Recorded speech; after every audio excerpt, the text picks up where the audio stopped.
بسم الله الرحمن الرحيم.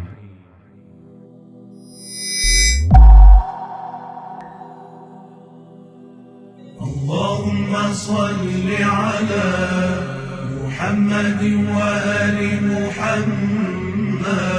اللهم صل على محمد وآل محمد. اعوذ باللہ من الشیطان الرجیم. بسم اللہ الرحمن الرحیم.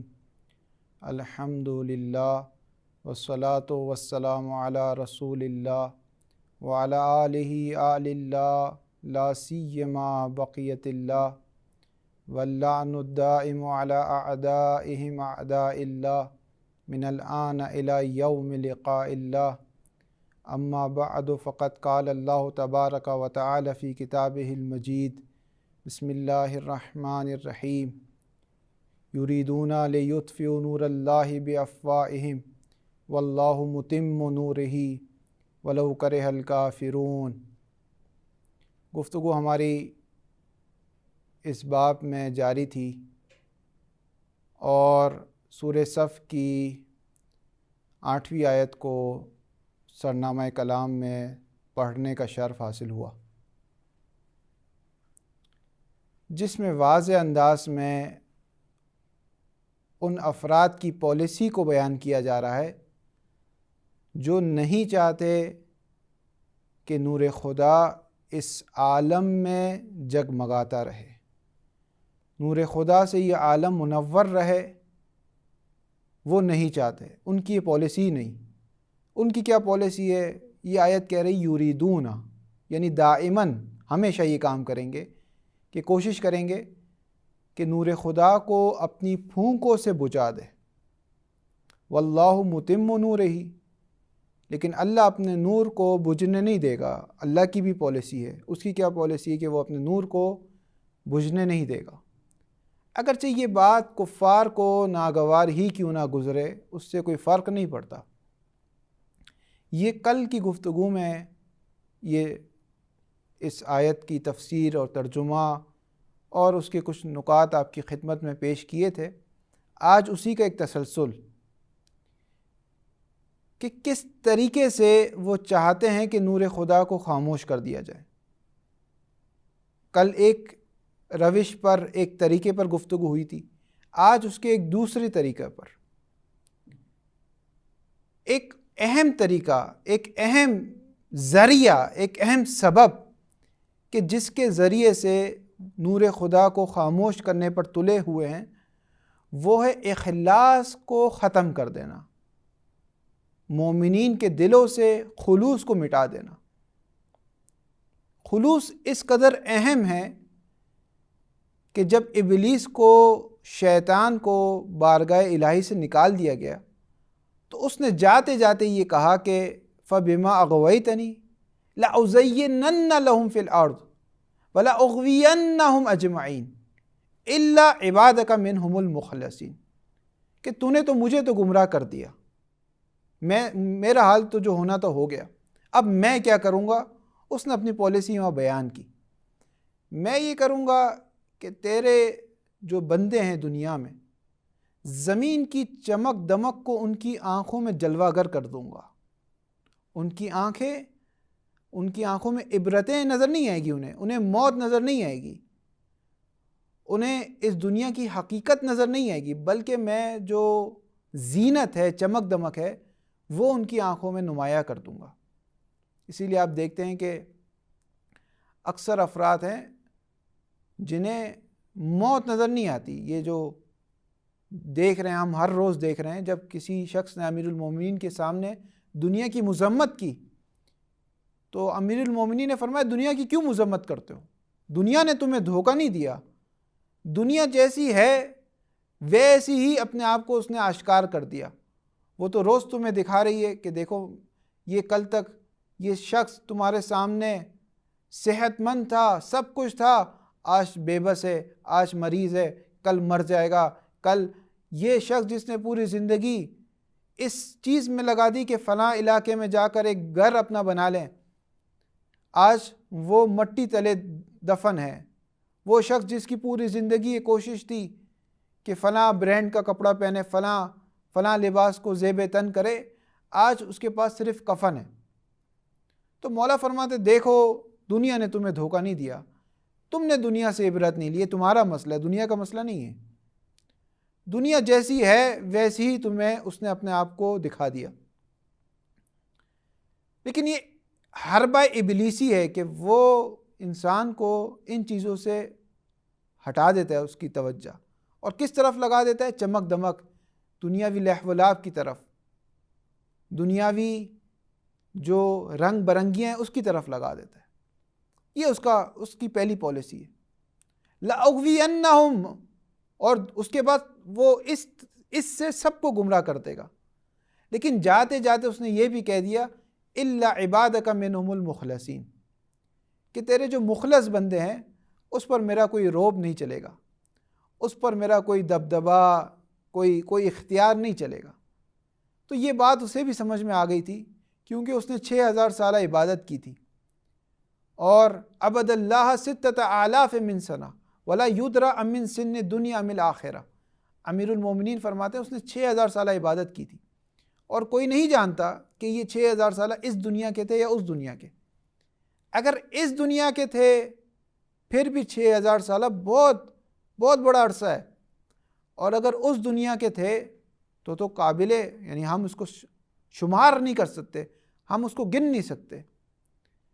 تو اس 6000 سال میں اس نے یہ جان لیا کہ اگر اخلاص نہیں ہوگا تو انسان گمراہ ہو جائے گا۔ 6000 سال میں اس نے یہ جان لیا کہ اگر اخلاص نہیں ہوا تو پروردگار اس کو یہ کہے گا کہ جب آدم کو سجدہ کر تو وہ نہیں کرے گا۔ وہ جتنے فرشتوں نے سجدہ کر لیا وہ اخلاص کی وجہ سے کیا، اس کے پاس چونکہ ابلیس کے پاس اخلاص نہیں تھا، یہ سجدہ نہیں کر سکا۔ تو اس نے یہ کہہ دیا کہ میں تیرے مخلص بندوں کو نہیں بہکا سکتا۔ اس وجہ سے اس کی پوری کوشش یہ ہے کہ بندگان خدا میں اخلاص پیدا نہ ہونے پائے، کسی نہ کسی طرح اس کے اخلاص کو کمزور کر دے، اس کے اخلاص کو اس سے چھین لے۔ جب اخلاص چلا جائے گا پھر چاہے جتنی عبادتیں کرتے رہو، جتنا زمین پر سجدے کرتے رہو، جتنے حج کرتے رہو، جتنے جہاد کرتے رہو، کوئی فائدہ نہیں، کیونکہ اس نے کر کے دیکھ لیا۔ یہ 6000 سالہ اس نے عبادت کر کے دیکھ لی، فائدہ نہیں ہوا اسے۔ اس اخلاص کو کمزور کرنے کے ذریعے سے وہ نور خدا، نور توحید، نور امامت کو بجھانے کی کوشش کرتا ہے۔ اور سب سے زیادہ اسلام نے جس چیز پر توجہ دی وہ اسی اخلاص پر توجہ دی۔ قرآن نے بھی اسی نقطے کی طرف اشارہ کیا، لَن يَنَالَ اللَّهَ لُحُومُهَا وَلَا دِمَاؤُهَا، کہ پروردگار کی بارگاہ میں نہ گوشت پہنچتا ہے، جو تم قربانی کرتے ہو نا، اس کا نہ گوشت پہنچتا ہے نہ خون پہنچتا ہے، یہ چیزیں نہیں پہنچتی، یہ چیزیں تمہارے پاس رہتی ہیں۔ اس کی بارگاہ میں کیا پہنچتا ہے؟ اس کی بارگاہ میں تقوی اور اخلاص پہنچتا ہے۔ اگر وہ تم نے بھیج دیا تو قربانی قبول ہے، چاہے کوئی بھی قربانی ہو، چاہے جانور کی قربانی ہو، چاہے انفاق مال کی قربانی ہو، چاہے انسان اپنا وقت، اب جیسے میں آج آپ کے سامنے اپنا وقت دے رہا ہوں، آپ بھی اپنا وقت دے رہے ہیں، سن رہے ہیں، میں اپنا وقت دے رہا ہوں، گفتگو کر رہا ہوں، یہ دونوں چیزیں اس وقت قبول ہوگی کہ جب ان دونوں میں اخلاص ہوگا۔ اگر آپ کے سننے میں اخلاص ہے قبول ہو جائے گا، میرے بولنے میں اخلاص ہے قبول ہو جائے گا، کیونکہ پروردگار کے پاس جو چیز پہنچتی ہے وَلَكِنْ يَنَالُهُ التَّقْوَى مِنْكُمْ، تقوی اور اخلاص تمہارا پہنچتا ہے۔ ایک عالم کے گھر چوری ہوئی، بعضوں کا چور جب آتے ہیں تو پرانے زمانے میں اندھیرے اور اس قدر جس طرح ہمارے یہاں ایک سسٹم ہے لائٹ کا، ایسا سسٹم نہیں تھا، لوگ چراغ سے مطالعہ کرتے تھے، چراغ رات کو سونے سے پہلے بجھا دیا کرتے تھے۔ تو اندھیرے میں چور نے سامان چرایا اس عالم کا، گھر آ کر دیکھا تو کتاب نکلی۔ اب چور کو کتاب سے کیا لینا دینا، وہ کوئی پڑھا لکھا چور نہیں تھا، بعض پڑھے لکھے چور ہوتے ہیں، لیکن وہ جاہل چور تھا۔ اس نے کہا اس کتاب کا میں کیا کروں گا، میری محنت بیکار ہو گئی، یعنی کل جو میں نے پوری پلاننگ کی اور سب کیا اور چوری کی وہ سب بیکار ہو گئی۔ افسوس کر رہا تھا۔ تو اس کی بیوی نے اس کو مشورہ دیا کہ یہ کتاب بیچ دو تو تمہیں پیسے ملیں گے۔ اس نے کہا کس کو بیچوں؟ کہا عالم کو بیچو، عالم کی چوری کی ہے نا تو عالم ہی خریدے گا۔ کہا کون سا عالم؟ کہا وہ عالم جس میں اخلاص نہیں ہوگا وہ خرید لے گا۔ تو اس نے مل جاتے ہیں ایسے عالم بھی مل جاتے ہیں، ایسے ہر افراد ہر جگہ ایسے افراد آپ کو ملیں گے جس میں خلوص نہ ہو، ایسے ڈاکٹر ملیں گے، ایسے انجینئر ملیں گے، ایسے علماء ملیں گے، ایسے خطبہ ملیں گے، ایسے ذاکرین ملیں گے، ہر فیلڈ سے، ہر شعبہ زندگی سے ایسے افراد مل جاتے ہیں۔ تو اس کے بعد اس نے ایک ایسے عالم کو دیکھ لیا، اور اس کو وہ کتاب جب عالم نے دیکھی تو علم کا خریدار عالم ہوتا ہے، اس کو معلوم ہے کہ یہ کیا ہے اس کتاب، اس نے اس سے وہ مہنگے داموں خریدی اور پھر اپنے نام سے اس کو چھپوایا، اپنے نام سے اس کو اپنے نام کر کے اس کتاب کو چھاپنے دے دیا، اور وہ کتاب مشہور ہو گئی۔ اہم کتاب تھی، بہت ہی قلیل عرصے میں مشہور ہو گئی۔ اب جب مشہور ہو گئی تو جو حقیقی شخص تھا، جو حقیقی اس کتاب کا رائٹر تھا، جو حقیقی مؤلف تھا، اس کو بھی پتہ چل گیا کہ میری کتاب مارکیٹ میں آ گئی ہے لیکن کسی اور عالم کے نام سے آئی ہے اور مشہور بھی ہو گئی ہے۔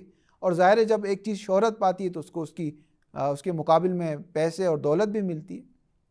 لیکن مسئلہ یہ تھا وہ اس کتاب کی پہلی جلد تھی، دوسری جلد مکمل نہیں ہوئی تھی، دوسری جلد وہ عالم ابھی لکھ رہے تھے۔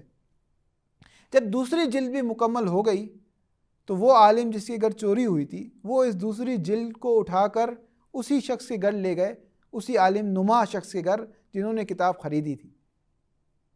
کہا یہ بھی تم اپنے نام سے، یہ بھی تم نے پہلی کتاب اپنے نام سے چھاپی نا، یہ بھی اپنے نام سے چاپ کروا دو۔ کہا حیران ہو گیا، کہا میں تو سمجھا تم ہمارا گلا پکڑو گے، شکایت کرو گے پولیس میں، 10 لوگوں کو بتاؤ گے۔ کہا میں چاہتا تھا مطالب لوگوں تک پہنچ جائے، اب وہ تمہارے نام سے لوگوں کے درمیان ہے تو یہ بھی اچھا ہے تمہارے نام سے چلا جائے، کیونکہ میرا تو کام ہو گیا۔ تو جاتے جاتے جب وہ اس نے کتاب دے کے چلا گیا تو وہ جو دوسرا عالم تھا، عالم نما، اس نے پوچھا ان سارے سینیریوں میں یہ جو سارا کام ہوا اس میں تمہیں کیا ملا؟ تو کہا مجھے اخلاص ملا، میرے نصیب میں اخلاص آیا جو تمہارے نصیب میں نہیں آیا۔ تمہیں سب کچھ ملا، تمہیں شہرت ملی، تمہیں پیسہ ملا، تمہیں عزت ملی، تمہیں مقام ملا، تمہیں جاؤ منصب ملا، تمہیں عہدے ملے، تمہیں سب کچھ ملا، لیکن میرے نصیب میں ایک اخلاص آیا جو وہاں پہنچتا ہے، یہ ساری چیزیں یہیں رہ جاتی ہے۔ تو یہ اخلاص اتنا ضروری ہے کہ ابلیس اور نظام ابلیس کی پوری کوشش یہ ہے کہ انسان سے اس اخلاص کو ختم کر لیں۔ جب اخلاص ختم ہو جائے گا، جب نماز میں اخلاص ختم ہو گیا تو نماز نہیں پہنچے گی، جب روزے میں اخلاص ختم ہو جائے گا روزہ نہیں پہنچے گا، حج میں اخلاص ختم ہو جائے گا حج نہیں پہنچے گا، عزاداری میں اخلاص ختم ہو جائے گا عزاداری نہیں پہنچے گی۔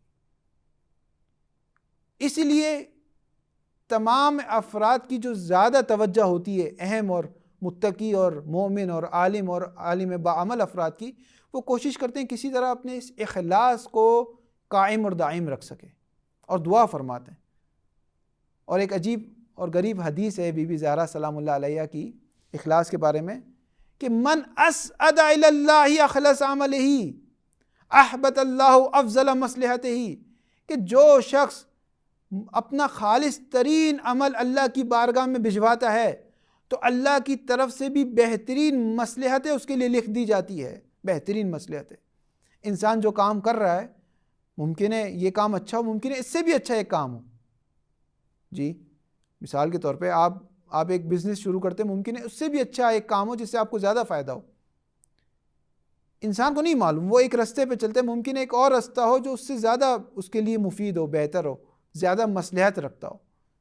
تو بی بی دو عالم شہزادی کونین یہ فرماتی ہیں کہ اگر تم نے اپنی خالصانہ عبادات بھیجی پروردگار کی بارگاہ میں تو اس کی طرف سے جو چیز تمہیں موصول ہوگی وہ یہ ہوگی کہ تمہاری زندگی خود بخود ایسے رستے پر چلے گی جو سب سے زیادہ مصلحت رکھتا ہوگا، جو سب سے بہتر تمہارے حق میں ہوگا وہ ہوگا۔ مثال کے طور پہ آپ اپنے بچے کا ایک اسکول میں ایڈمیشن کرواتے ہیں، آپ کو نہیں معلوم کہ آیا یہ اسکول بہتر ہے یا اس سے اچھی بھی اسکول ہو سکتی۔